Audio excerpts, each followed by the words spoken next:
کے مسنون اعمال۔ عید الاضحیٰ کے دن چند اعمال مسنون ہیں جن کا اہتمام کرنا چاہیے۔ نمبر 1، صبح جلدی اٹھنا، یعنی نماز فجر کے لیے عام دنوں میں جس وقت اٹھتے ہیں اس سے پہلے اٹھنا، تاکہ وقت پر نماز فجر ادا ہو اور جلد از جلد ضروریات اور غسل وغیرہ سے فارغ ہوا جا سکے۔ صحابہ کرام رضوان اللہ تعالیٰ علیہم اجمعین کا معمول تھا کہ وہ نماز فجر میں نماز عید کی تیاریوں سے فارغ ہو جاتے تھے۔ نمبر 2، غسل کرنا۔ عید کے دن اہتمام کے ساتھ غسل کرنا سنت ہے۔ نبی کریم صلی اللہ علیہ وسلم سے منقول ہے ان رسول اللہ صلی اللہ علیہ وسلم قال یا معشر المسلمین ھذا یوم جعلہ اللہ عیدا للمسلمین۔ اے مسلمانوں کی جماعت، اللہ تعالیٰ نے اس دن کو مسلمانوں کے لیے عید کا دن بنایا ہے، لہذا تم اس دن غسل کرو۔ مسواک کرنا۔ مسواک اگرچہ وضو کے موقع پر کرنا بھی سنت ہے، لیکن خاص عید کے موقع پر بھی سنت ہے، کیونکہ عید اجتماع کا دن ہے اور صفائی اور ستھرائی کے ساتھ شریک ہونے کا حکم دیا گیا، اس لیے مسواک مزید صفائی کا باعث بھی ہے۔ حضور اکرم صلی اللہ علیہ وسلم نے ارشاد فرمایا کہ السواک مطہرۃ للفم ومرضاۃ للرب، کہ جو مسواک ہے وہ صفائی کا ذریعہ ہے اور رب کی رضا کا سبب ہے۔ نمبر 4، اچھے کپڑے پہننا۔ عید کے دن صاف ستھرے کپڑے پہننا سنت ہے۔ اپنے پاس موجود تمام کپڑوں میں جو اچھا سوٹ ہو اسے پہننا چاہیے، نیا جوڑا ہو یا دھو کر پہنے۔ حضور اکرم حضرت حسن رضی اللہ تعالی عنہ نبی کریم صلی اللہ علیہ وسلم کا ارشاد نقل کرتے ہیں کہ امرنا رسول اللہ صلی اللہ علیہ وسلم ان نلبس اجود ما نجد، کہ ہمیں نبی کریم صلی اللہ علیہ وسلم نے یہ حکم فرمایا کہ ہم اپنی حیثیت کے مطابق اچھا لباس پہنیں۔ نمبر 5، خوشبو لگانا۔ عید کے دن جو اچھی خوشبو میسر ہو اسے لگانے کا اہتمام کرنا بھی سنت ہے۔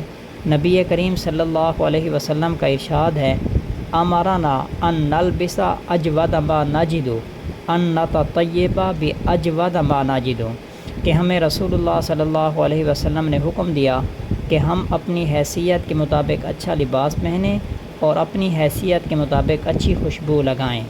نمبر 6، عید کے نماز کے لیے جلد جانا۔ نماز عید کے لیے جلد عیدگاہ جانا بھی سنت ہے۔ نبی کریم صلی اللہ علیہ وسلم کا معمول رہا ہے، چنانچہ مروی ہے کان النبی صلی اللہ علیہ وسلم یغدو الی المصلی، کہ آپ صلی اللہ علیہ وسلم عیدگاہ کی طرف جلد تشریف لے جاتے تھے۔ نمبر 7، عیدگاہ پیدل جانا۔ عیدگاہ پیدل جانا بھی سنت ہے۔ حضرت علی رضی اللہ تعالی عنہ سے مروی ہے وَالسُّنَّةُ أَن تَخْرُجَ إِلَى الْعِيدِ مَاشِيًا، سنت یہ ہے کہ نماز عید کے لیے پیدل نکلیں، لیکن اگر سواری ہے سواری کے ذریعے بھی نکلنا کوئی مسئلہ نہیں ہے۔ نمبر 8، راستے میں تکبیر کہنا۔ عیدگاہ جاتے ہوئے عید الاضحیٰ میں بلند آواز سے تکبیر کہنا سنت ہے۔ تکبیر کے کلمات یہ ہیں اللہ اکبر لا الہ الا اللہ واللہ اکبر وللہ الحمد۔ راستہ بدلنا۔ ایک راستے سے عیدگاہ جانا اور دوسرے راستے سے واپس آنا۔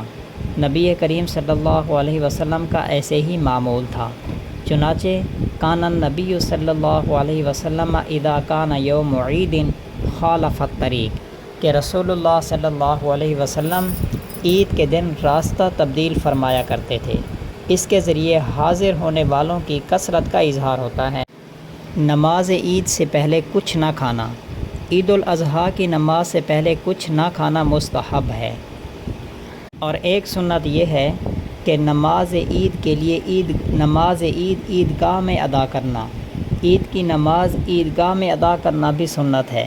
نبی کریم صلی اللہ علیہ وسلم کے بارے میں منقول ہے کان رسول اللہ صلی اللہ علیہ وسلم یخرج یوم الفطر والاضحیٰ الی المصلی، کہ نبی کریم صلی اللہ علیہ وسلم عید الفطر اور عید الاضحیٰ کے دن عیدگاہ تشریف لے جایا کرتے۔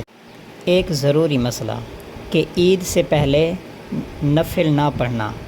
عید کے دن فجر کی نماز کے بعد عید کی نماز سے پہلے گھر میں یا کسی بھی جگہ کوئی نفل نماز نہ پڑھیں۔ بعض لوگ عیدگاہ پہنچ کر نماز عید سے قبل نمازیں پڑھتے ہیں اور پوچھنے پر کہتے ہیں کہ ہم فجر کی نماز پڑھ رہے ہیں۔ تو اجماعی طور پر عیدگاہ میں قضا پڑھنا طرح طرح کی چہم گوئیوں اور انتشار کا سبب بنتا ہے، اس لیے اس طریقے سے احتراز لازم ہے۔ اول تو مسلمان کی یہ شان نہیں کہ کوئی نماز قضا کرے، اگر بالفرض قضا ہو جائے تو اسے برسر عام پڑھنے کی بجائے گھر میں ادا کرے تاکہ اپنی کوتاہی مخلوق کے سامنے نہ آ سکے۔ عید کی مبارکبادی دینا۔ عید کے دن مبارکباد دینے میں کوئی حرج نہیں، بلکہ اگر خرابیوں سے بچ کر ہو تو مستحب ہے، کیونکہ بعض صحابہ و تابعین کے کئی اقوال و افعال سے عید کی مبارکباد ثابت ہے۔ اسی وجہ سے محقق فقہائے کرام نے عید کے دن تقبل اللہ منا و منکم کے ذریعے مبارکباد دینے کو جائز و مستحب ہونے کا حکم بیان کیا ہے۔ حضرت واصلہ رضی اللہ تعالی عنہ سے مروی ہے کہ انہوں نے عید کے دن نبی کریم صلی اللہ علیہ وسلم سے ملاقات کی اور تقبل اللہ منا و منکم کہا تو آپ صلی اللہ علیہ وسلم نے بھی تقبل اللہ منا و منکم فرمایا، تو لہذا اس طرح مبارکباد دینا یہ مستحب ہے۔